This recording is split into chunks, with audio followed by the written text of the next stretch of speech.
السلام عليكم. أنا حسام من بين المجاميع أو بتوين سيتس. وفكرة القناة ببساطة هتبقى إن إحنا هنختار كل شوية موضوع نتكلم فيه وهنتمرن بين المجاميع. النهاردة هيبقى أول موضوع معانا هيبقى إمتى اتغير.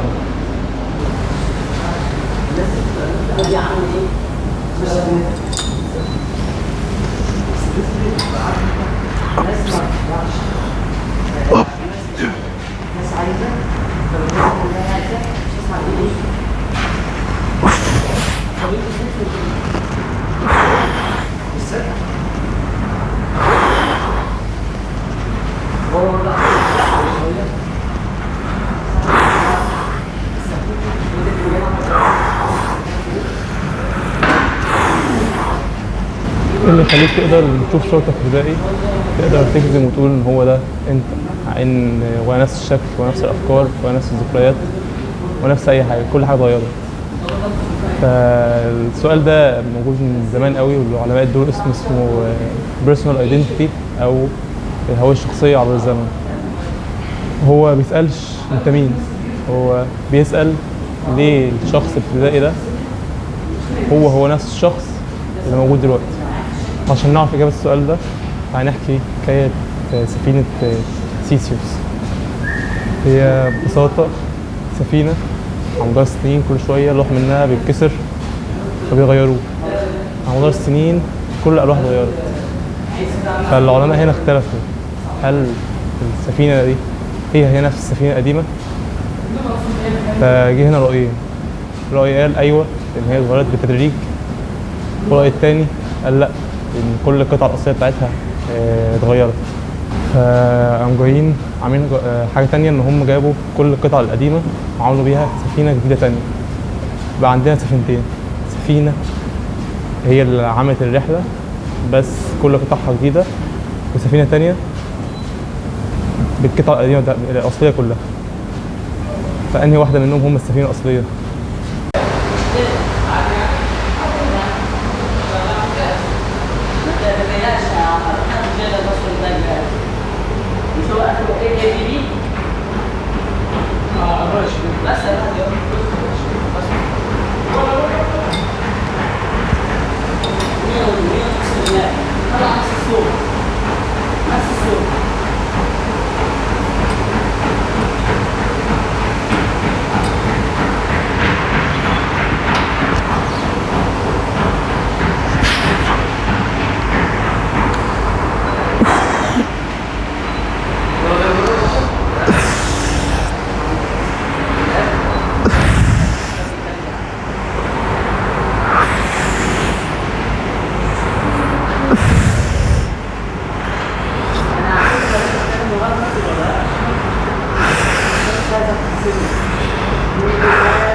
بس يمكن السؤال الأهم مش عن السفينة، عننا احنا. لو كل قطعة اتغيرت ايه اللي يخليني اقدر اقول ان انا لسه حاسس ان هو ده انا اللي في نفس الصورة الصغيرة دي هو نفسه انا؟ يمكن عشان احنا بنتعامل مع الانسان زي السفينة وبندور على حاجة ما اتغيرتش، حاجة ثابتة. ويمكن مفيش اصلا حاجة ثابتة اصلا، كل حاجة اتغيرت عادي. ويمكن اللي بيجمعنا مش صفة ولا ذكرى ولا شكل ولا اي حاجة، ولكن اللي بيجمع الصورة بتاعت الشخص اللي في الصورة ده بي أنا هي القصة اللي بتربط الشخص ده بالشخص ده.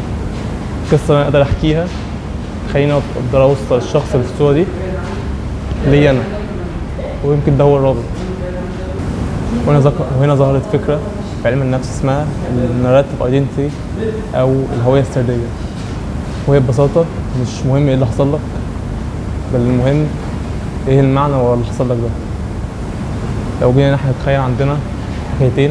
اول حكايه الواحد بيحكي بيقول ان هو دخل الكليه مش على مزاجه، وبعد ما دخلها ما قدرش ينجح فيها وما قدرش ينجح اصلا في حياته وفضل مكملها كده. فهنا الهويه بتاعته اتكونت حوالين الفشل اللي هو حطه لنفسه، هو اللي حط الليميت ده لنفسه.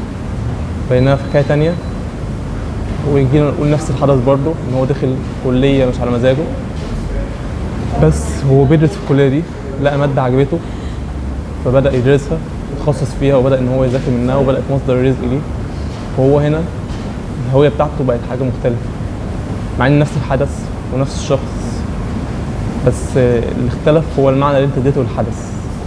وهنا بنيجي نوصل لفكره قالها ماكادامز، وهي ان مش مهم ايه اللي حصل لك، المهم المعنى ايه اللي حصل لك. تحط عنصر.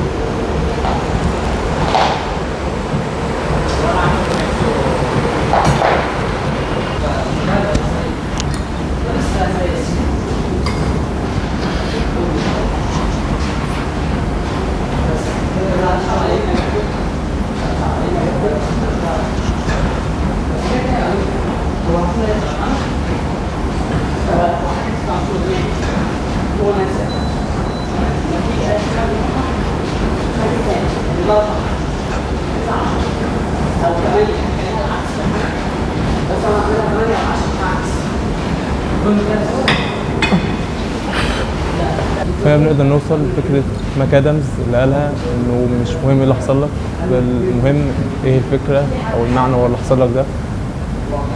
لان الانسان ما بيبنيش هويته بس من الاحداث، مش حدث هيبني هويتك، الحدث بيجي من المعنى اللي انت تديه للحدث دوت بعد ما بيحصل، خصوصا الاحداث الصعبة زي الخسارات او الوجع او الالم. وهنا ما ينفعش نفهمه غلط ان هو بيقول ان كل حدث ليه معنى او ان الالم حلو، لا، هو هنا بس بيقول ان الانسان دايما بيحاول يلاقي مكان للوجع او للالم جوه قصته عشان يبدا يفسر بيها الاحداث. لكن لو هويتنا بتتبني من القصه اللي بنحكيها عن نفسنا، فهل كل انسان ليه قصه واحده بس؟ لكن لو هويتنا بتتبني من القصه اللي بنحكيها عن نفسنا، هل كل انسان ليه قصه واحده بس؟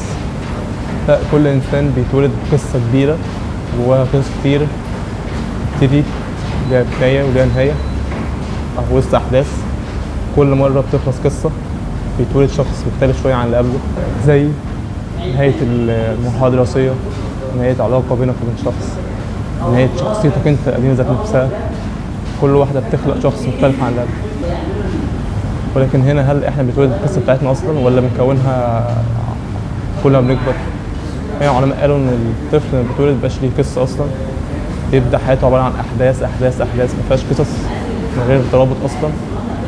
يجي بعد فتره يجي له حصل له حدث ان هو وقع، حدث ان هو مثلا راح الاجازه، كسب ماتش، كل دي احداث ما لهاش ترابط. بعد فتره بتبدا ان انت تكون ترابط عن الاحداث دي. لما تكبر شويه وانت في مراهقه او حاجه، تبدا ان انت يبقى عندك يعني ترابط الاحداث، فتلاقي ان انت مثلا لو انطوائي تبدا تقول انت بقيت انطوائي عشان مثلا نقلوك من مدرسه وانت صغير، بقيت تروح مدرسه مختلفه ما بتعرفش فيها حد. يمكن مثلا لو ما بتحبش الفشل تبدا تفسر ده ان انت مثلا ماتش معين خسرته، فلما خسرته حصل لك حاجه معينه فيه، فمن بعدها بقيتش بتحب الفشل.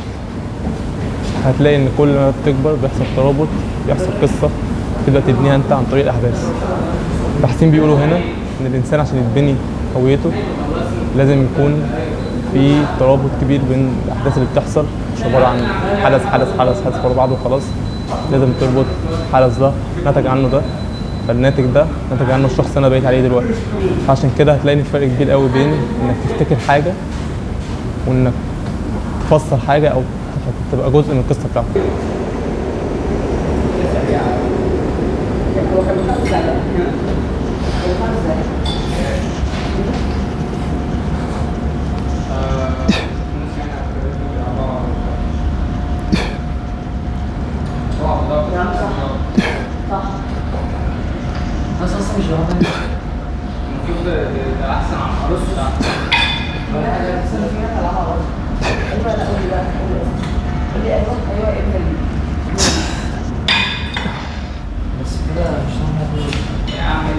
استنتج هنا ان الناريتيف ايدنتيتي او الهويه السرديه ما تكونش لما بنعيش الاحداث، بل لما بنبدا ان احنا نربطها ونبدا ان احنا نرتب الاحداث ونكونها في قصه وندخلها جوه هويتنا، نبدا ساعتها نكون الناريتيف ايدنتيتي بتاعتنا.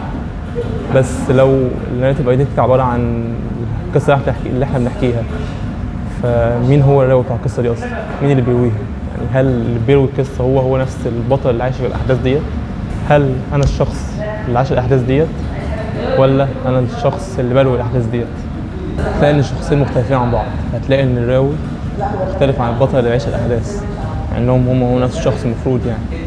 تلاقي ان انت اول ما تيجي توصف شعور ايا يكن هو الشعور ده، تلاقي ان انت ساعه من اول ما جيت توصفه هو خلاص عدى، فانت خلاص مبقتش بطل الشعور ده. فمستحيل تيجي في وقت تبقى انت البطل والراوي في نفس الوقت. اول ما تيجي توصف حاجه بتكون خلاص عدت، اذا انت دلوقتي راوي بتكون انت بطل، مختلفه نهائي. لكن هنا بيظهر سؤال مختلف، لو الراوي مختلف عن البطل فازاي نقدر نتاكد ان الاحداث اللي احنا فاكرينها هي الاحداث الصح؟ لو هويتنا مبنيه حوالين قصه والقصه ديت اللي بيرويها مختلف عن اللي عاشها، فازاي اصلا نتاكد الاحداث اللي احنا فاكرينها ديت احداث صح؟ ماشي، عاوزين نبدأ ناخد المجموعة.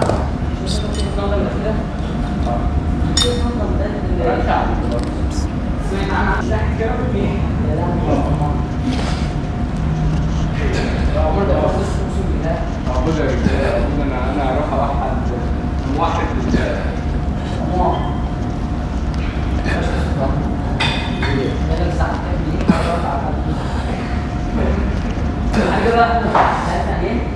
رد كده ثانيين ساعه تاكل مليحه لما رد كده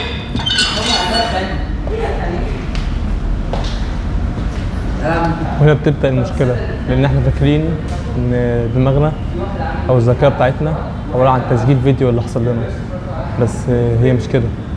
لو جيت تخيل معايا مثلا أنت وواحد صاحبك كنتوا صحاب وسافرتوا مع بعض وانبسطتوا مع بعض وعملتوا حاجات كتير مع بعض، تيجي بعد فترة تفتكر الحاجات ديت هتلاقي إن هي حلوة. طيب لو الشخص دوت خانك انت مبقتش خلاص صاحبه، هتلاقي حاجه غريبه هنا بتحصل. هتلاقي ان ذاكرتك لما تيجي تفتكر حاجه بينكم تفتكر الوحش بس، حتى الحلو اللي كان بينكم تفتكره على هيئه حاجه وحشه. فتلاقي هنا ان دماغك بترجع، الذاكره بتاعتك بترجع وتغير الماضي اللي حصل لك، لان زي ما قلنا الراوي مش هو البطل، الراوي مختلف عن البطل. الراوي بيروي من نظرته، هو شايف ايه دلوقتي، ايه الاحداث المحيطه حواليه دلوقتي، بيبدا يروي على اساسها. بينما البطل مختلف عنه. نيجي نكتشف هنا ان الذاكره مش بس بترجع الماضي، بل بتعيد تكوينه وبتشكله بشكل جديد على حسب نظرتك عامله ازاي دلوقتي. هتلاقي ان الذكريات تكون قصه، والقصه تشكل الذكريات دي على حسب مزاجها دلوقتي، على حسب مزاج الراوي دلوقتي موجود عامل ازاي. مجرد ما تحكي قصه فانت بتعيد تحليلها خلاص. تخيل معايا كده حاجه حصلت لك وبعد اسبوع حكيتها، لو جيت بعد سنه تحكيها بطريقه مختلفه، بعد 5 سنين تحكيها بطريقه مختلفه ثانيه عن اللي قبلها، مع ان الحدث هو نفس الحدث بس الراوي اتغير. الراوي مش هو نفس البطل. وهتلاقي ان الانسان ذات نفسه ما بيحكيش فشله بنفس الطريقه دايما. هتلاقي مثلا واحد فشل، بعد ما فشل بيحكيها على اساس ان هي كانت نعمه وبيحمد ربنا على اللي حصل له، بيقول بيحط لها سبب في اللي حصل له دلوقتي. بينما بيجي شخص تاني زي ما قلنا في الاول بيحولها للنقمه، هو فشل، النهايه فشل. انت اللي بايدك تقرر هو هيتحط فين في القصه، حاجه ايجابيه تبني عليها ولا حاجه سلبيه تقعد بقى جنبها وما تعرفش تكمل حياتك بعدها. هتلاقي ان طول الوقت دماغك بيحاول يلاقي مكان للوجع او الالم جواه. فهتلاقي ان اهم حاجه مش الحدث ذات نفسه، بل السؤال اللي انت سالته عن نفسك بعد ما حصل الحدث دوت. وهتلاقي عشان كده عمر ما في شخصين مع انهم نفس الاحداث ممكن يحصلوا لهم الاثنين، عمر ما تلاقي شخصين بيطلع لهم نفس الهويه او نفس القصه او نفس الحاجات دي، دايما مختلفين عن بعض. هما الاثنين دايما بيبقوا مختلفين.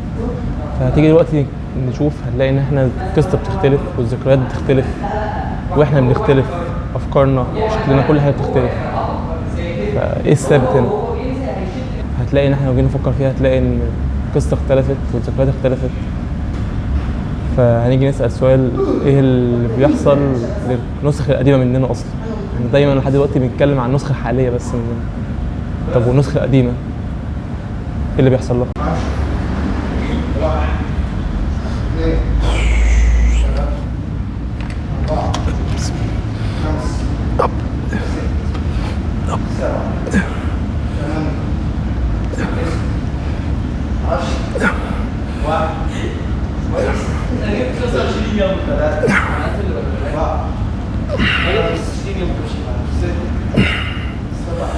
انا ماشي تمام.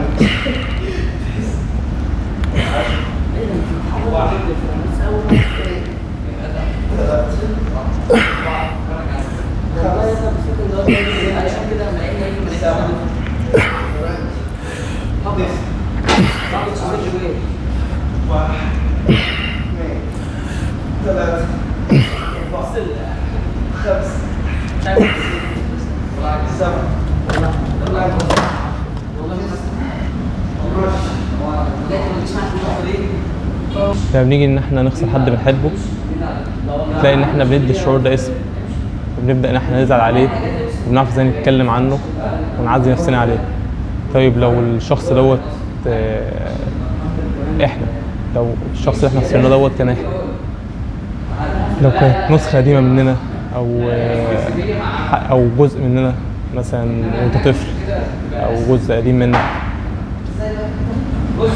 فهتلاقي ان هنا بتبدا انت مش عارف ايه المعنى اللي انت ممكن تديه للحزن اللي انت عليه دوت. فهنا العلماء بيدوا له اسم grieving your past self او تعزية نفسك السابقة.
هتلاقي هنا عندنا نوعين من تعزية النفس السابقة.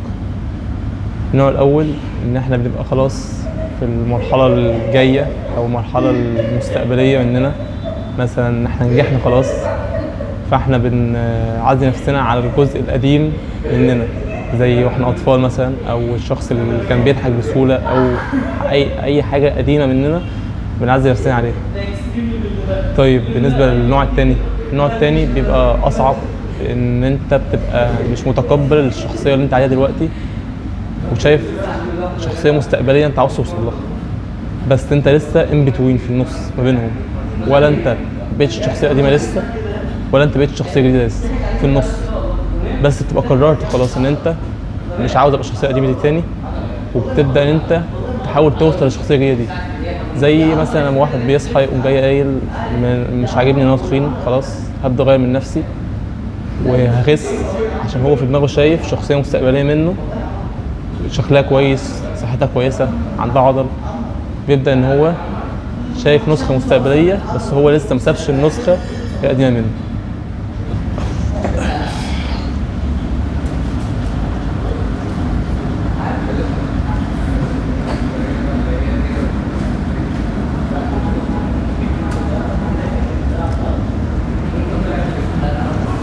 في بداية الرحلة دورنا على حاجة ثابتة زي الشكل أو الذكريات أو الفكر، إنما مفيش أي حاجة ثابتة، كله بيتغير، والإنسان حتى القصة بتاعته بتتغير على مدار الوقت، فمفيش حاجة ثابتة أصلا في الموضوع كله. ممكن عشان كده ما عرفناش إن احنا نلاقي أصلا اللوح الأصلي في سفينة سيسيوس، إن مفيش حاجة ثابتة، إن الإنسان ما بيتعاملش زي السفينة، الإنسان مختلف عن السفينة، كل حاجة فيه بتتغير، مش زي السفينة تلاقي ليها ثوابت. فهتلاقي إن القصة بتاعتنا مستمرة بتتغير باستمرار، بيتولد فيها ناس وبيعيش فيها ناس، بينتهي فيها في فصول كل ده، ولسه القصة الأساسية ذات نفسها لسه ما انتهتش، إن هي بتنتهيش غير بالموت. هتلاقي إن دايما القصة بتاعتنا متجددة. فيمكن السؤال بتاعنا في الأول أصلا إمتى اتغيرنا كان غلط من الأول أصلا. بل بدل ما نسأل إمتى اتغيرنا، تهيألي كان المفروض إن احنا نسأل كام نسخة مننا خلصت أو انتهت قبل ما نوصل للنسخة اللي احنا فيها دي دلوقتي.